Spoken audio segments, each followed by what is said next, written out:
Бүгүн бизде конокто бактылуу эне, теолог, айымдар үчүн лекцияларды өткөрүп келген коомдук ишмер Айжан Акылбекова. Ассаламу алейкум Айжан эже, бүгүнкү биздин эфирибизге кош келипсиз. Кош болдук. Эмесе маегибизди баштай берсек, эң эле алгач өзгөртүү үчүн адамды, өзгөрүүгө өзүң ташта кадамды демекчи. Айжан эже, өзгөрүүнү эмнеден башташ керек? Ушул боюнча айтып өтсөңүз. Бисмиллахиррахманиррахим. Алхамдулиллахи раббил аламин. Ассалату ассаламу аля расулиллахи. Өзгөрүү дегенди бир абстрактуу түшүнүк катары кабыл алабыз да. Бирөө келип кийинтип курсагын тойгузуп койгондой көрүп, бирок өзгөрүүгө ар бир адам өзү кадам ташташ керек жекече.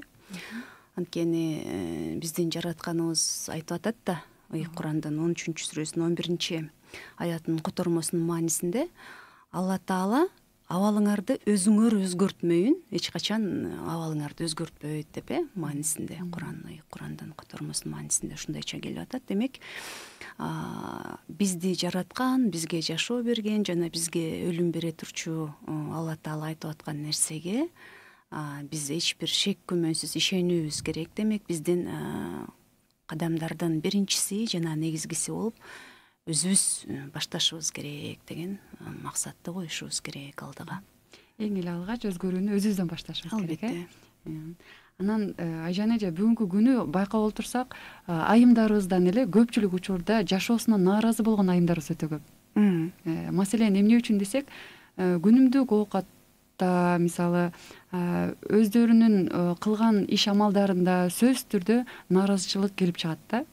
Эми Кудайга шүгүр, эки колубуз, эки бутубуз аман, баары сак саламат. Бирок ошол эле учурда бул нааразычылык эмне себептен келип чыгат деген бир суроолор пайда болот да. Нааразычылыкты эми бир жактуу карабайбыз го дейм, бул бир комплекстүү нерсе болсо керек. Биринчиден, эң эле негизги себептеринин бири максатын так билбегендиктен деп ойлойм. Эми бул жашоого келген максатыбыз ибадат кылуу деп билбегендиктен, максатыбызды билбей биз башка бир нерселерди максат кылып коебуз, материалдык бир көрүнүштөрдү. Анан ошол нерселерге жетпесең, анан азыркы бир недопсихологдор деп коебузбу, айтып атышпайбы? Жатып алып эле ойлонуп, элестетип койсоң жашооң өзгөрөт, анан кандай кааласаң ошондой жашоо деген нерсенин баары ушул сырткы факторлордон келген туура эмес түшүнүктөрдүн баардыгы адамды бир стресс абалына алып келип атат да. Чындыгында негизги максатыбыз ибадат кылыш керек. Өзгөрүү үчүн өзүң жеке амалдарды жасашың керек. Туруп бутуң менен басып, колуң менен алып, акылыңды иштетип деген сыяктуу бир кыймыл аракеттер бар да. Демек, ушул нерселерге көңүл буруубуз зарыл. Анан аял бир четинен өзү эле туруп алып эле телеги тегиз болуп турса нааразы боло бербейт. Албетте, бул жанындагы ага камкордук көрүүчү милдеттүү адамдардын дагы өзүнүн балким жоопкерчилигин жетиштүү деңгээлде аткарбай жаткандыктан дагы бир экинчи жагынан алып карасак болот. Аял өзү кыйналып калды да, ушул заманда чындыгында кыйналып калды. Эң негизги анын жакын адамдары, өзүнүн үй бүлө мүчөлөрү аялга балким бир жетиштүү деңгээлде көңүл бурбай атат. Аялдын көңүлү назик да, аял камкордукка муктаж, аял көңүл бөлүүгө муктаж.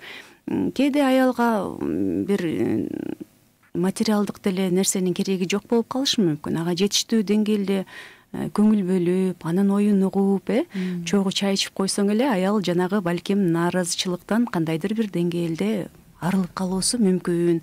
Негизи жашоодогу адамга керектүү нерселер бул өтө жөнөкөй нерселер деп ойлойм да. Биз ошонун үстүндө анализ жүргүзүп, ойлонгондон гана алыстап кеттик деп ойлойм. Рахмат Айжан эже. Туура айттыңыз. Анткени бүгүнкү күндө бизде көпчүлүк жүктүн баарын айымдар өздөрүнө алып алган үчүн дагы жашоодо көп кыйынчылыктарга дуушар болуп, ошонун артынан да нааразы болуп аткан айымдарыбыз көп болсо керек. Анан темабыз өзгөрүү болгондон кийин дагы бир суроо, ушул өзгөрүүнү өзүбүздөн башташыбыз керек деп атабыз да. Ушул өзгөрүүнү өзүбүздөн башташыбыздын да бир топ этаптары болсо керек. Ушул боюнча дагы бир айтып өтсөңүз. Биз азыр ушундай коомдо жашап атпайбызбы? Көз караштардын бир өтө чоң кагылышуулары болуп атат, бири-бирибизди укуубуз келбей, түшүнгүбүз келбей. Көп учурда биздин эле ошол өлкөбүздү алып карай турган болсок, бир бөлүгү дин дейт, бир бөлүгү демократия дейт, бирөө салт дейт. Анан бири бирибизди уккубуз келбейт да. Салт дегени дин деп келатканда эле чалкасынан түшөт. Диндегилер демократия дегенде эле чалкасынан түшөт. Бирок адам бир көйгөйдү чечиш үчүн эки адам отуруп маселени сүйлөшүш керек да. Сенин оюң эмне, эмнеге таянып айтып атасың, ал эмне жыйынтык берет деген бир сүйлөшүүдөн абдан алыстап кеттик да. Бүгүнкү күндө Кудайга шүгүр билим алууга умтулуп атабыз. Өзүңдү тааны, анан көзүңдү тааны деген укмуш тренингдин баарын өтүп атабыз. Бирок бир натыйжа жок өңдүү көрүнөт мага чындыгында. Эң эле биринчи мен ушул эне катары, алдын ала эне катары, эмне үчүн эне катары? Анткени коомдогу болуп аткан көйгөйлөрдүн баардыгына эмнеге минтип моюнуңду буруп көзүңдү саласың.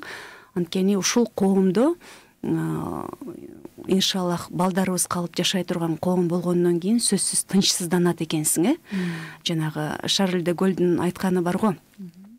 Политика слишком серьезное дело, чтобы оставить его в политикам деп коет да. Ошондуктан бул эми саясатчы болуп кетейин дегенде эле бир умтулуу эмес, же бир кызматка барайын дегенде эле умтулуу эмес. Бул баягы энелердин негизги коргону да. Балдарым жакшы турмушта жашаса, балдарыма бир зыян тийип калбаса деген нерселер эле. Ошондуктан өзгөрүүнү эмне үчүн биз көбүнчө аялдарга энелер баштагыла деп атабыз? Анткени 90% дейбизби, балким 80% же мага окшогон жалгыз энелер 100% балдарынын жанында аялдар болуп атат да.